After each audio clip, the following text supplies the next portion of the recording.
Just before we get into this review, I'd like to plug the Villa on Tour shop, phone cases, mugs, you know, clothing. Go and check it all out, link in the description. Reasonable prices, Christmas coming up as well. There you go.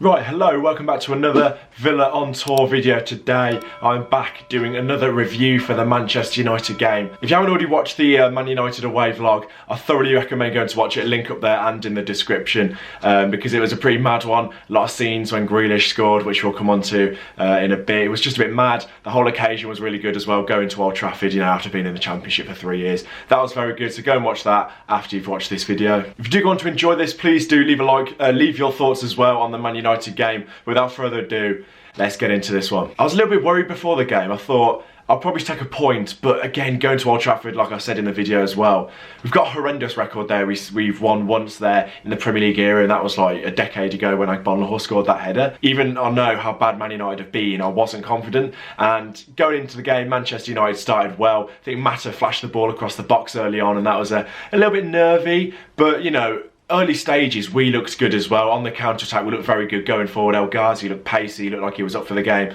Grealish looked like he was bang up for it. Talk about Grealish in a bit. But his goal, I think it comes from, I think we've got a goal kick. We take it fast. Gilbert gives it to El Ghazi. El Ghazi beats his man. Fair play to that, because he hasn't, I've given him a lot of stick because I've said he can't really beat a man, but he did well there. Little burst of pace, which is good to see. Whipped it in, and Grealish, what a goal, son. Yeah!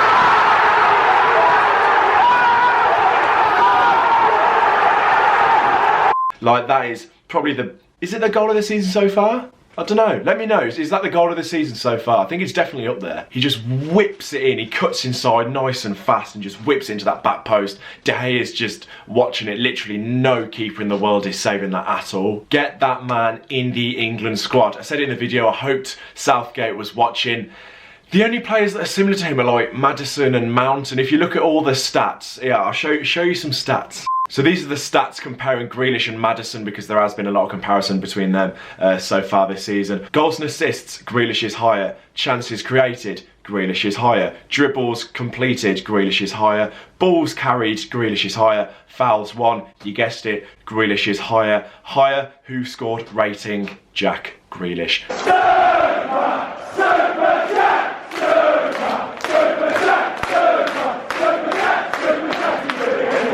Now, don't get me wrong, Maddison, fantastic player, but I just don't think he runs games like Grealish does. Grealish, he controls it, he controls the tempo of games, he can dribble so well with the ball, and he's playing in the worst side, isn't he? Maddison, Leicester are flying, fair play to them, but Grealish is in a worse side and he's thriving more in my opinion. He's just the poster boy of Aston Villa, the way he glides with the ball, the way his movement is incredible, his dribbling is fantastic, he's just a joy to watch. Even defensively against United, he was coming back a lot and showing even defensively what he can do, so his work rate is fantastic as well. He's not one of these players who's got bags of talent but doesn't use it because he's lazy. He's just absolutely fantastic going forward and back. It's just an absolute pleasure to watch, it really is. I know he had a bit of a dodgy start to the season, but if he keeps that up, 100% he'll be on the plane to the Euros, because I don't see any player who's quite like him. There's been, like I said, comparison with Maddison and Mount and things like that, but I just don't think there's any player, if you watch it for 90 minutes for an extended period of time, I just don't think there's anyone quite like him. Just finally on Grealish, I think this was quite funny. A tweet was doing the round on Twitter from, I think, 4 tweets of fans of other teams that we've played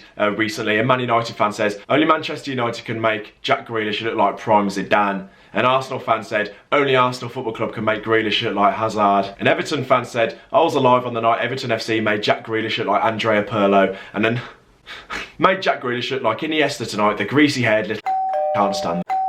There's 4 fans there that have said Grealish is some sort of wonder player. They're acting as if he's not. But loads of fans are saying that, so there must be something about him. I'm just buzzing that he's showing Premier League fans what he's all about and the fact that he is an unbelievable player. Moving on from that though, just after that, Trezeguet had a goal disallowed, which was very disappointing. I saw the linesman flag that was up before the ball even went in the goal, but I forgot about VAR and the fact that that can overrule it and things like that. But looking back on it, it was very close. I think Grealish was walking back and his back foot was offside, which is slightly unfortunate, because if we did go 2-0 up, I'd feel a lot more confident. Now, Man United's goal was a little bit disappointing. Mings had the ball on the left-hand side by the corner flag. He has 5 chances to clear. He keeps on faking it, and when he does so, it gets blocked. It falls to Rashford. It ends up out for a corner, and from that corner, Pereira whips it in. It's a fantastic ball. I don't think Pereira's a very good player at all, but that was a great ball in for Rashford. He could hardly miss. I know it went down as an own goal, but he could barely miss. It was such a great ball in. Just a quick one on Pereira and Fred and the midfielders as well.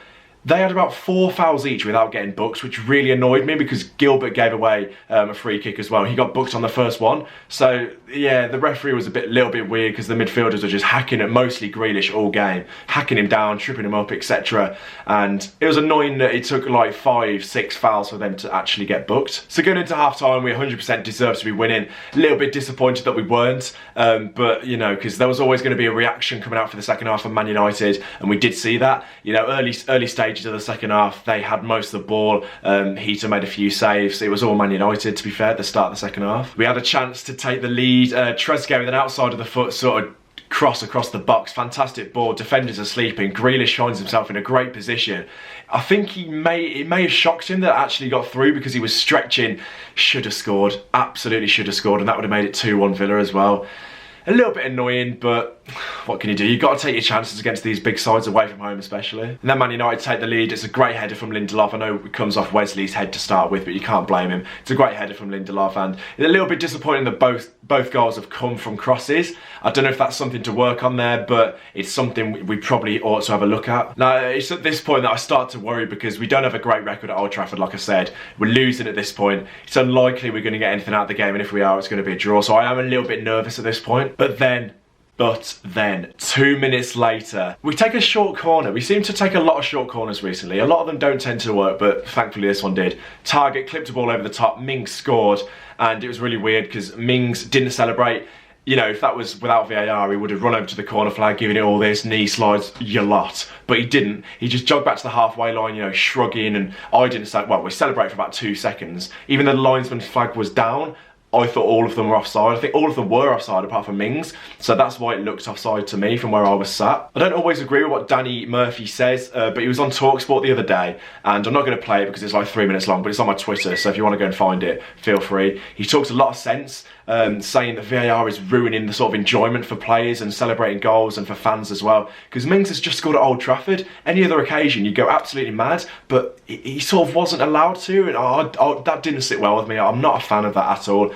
But you saw that VAR work in a different way in the Leicester game when Iheanacho scored a last-minute winner and the linesman's flag was up. So, you know, that without VAR, that would have been disallowed. But it turns out he was onside. So it sort of works both ways, but even still, it's ruining the enjoyment a little bit for me. After that, however, I don't think we had too many clear-cut chances. I think it was pretty much all Man United towards the end of the game. We were holding on a little bit. Wesley found himself a little bit isolated up top. We were just pumping the ball to him towards the end of the game, so he struggled a little bit there. But overall, fantastic points. I think most people were buzzing to come away from that game with a point as well, because we don't normally do that coming out of Old Trafford. Now, I'm just going to talk about a few individuals. Wesley up top, I touched on him then. I tweeted after the game that he had a really good game and it got over 1,000 likes. So I think people on the whole must have agreed with me, but there's always a few on Twitter. Now, everyone's entitled to their opinion, I get that, like, obviously, but I think people are just going to look at it and think, oh, Wesley didn't score, so he automatically didn't have a good game.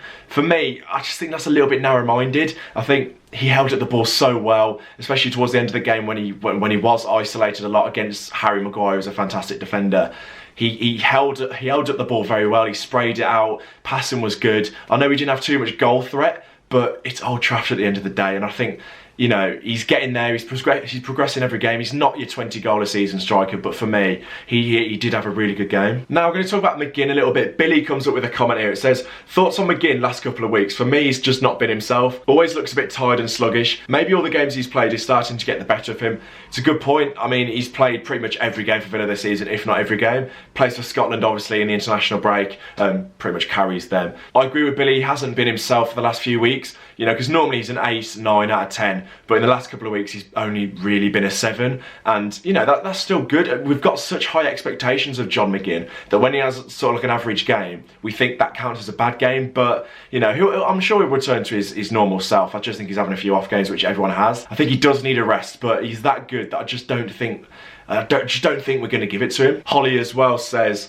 we need to take McGinn off when he looks knackered. That's all I have to say. Agree with that. I do think there's a slight reluctance to take your big names off like McGinn and Grealish. I want to talk about the fullbacks as well. They deserve a lot of credit. Sam says, I think Matty Target has gone under the radar recently. Has been really solid and got a great assist for the Mings goal. With Danny Rose not starting for Spurs in the league under Jose, does Target have a chance of making the Euros behind Chilwell?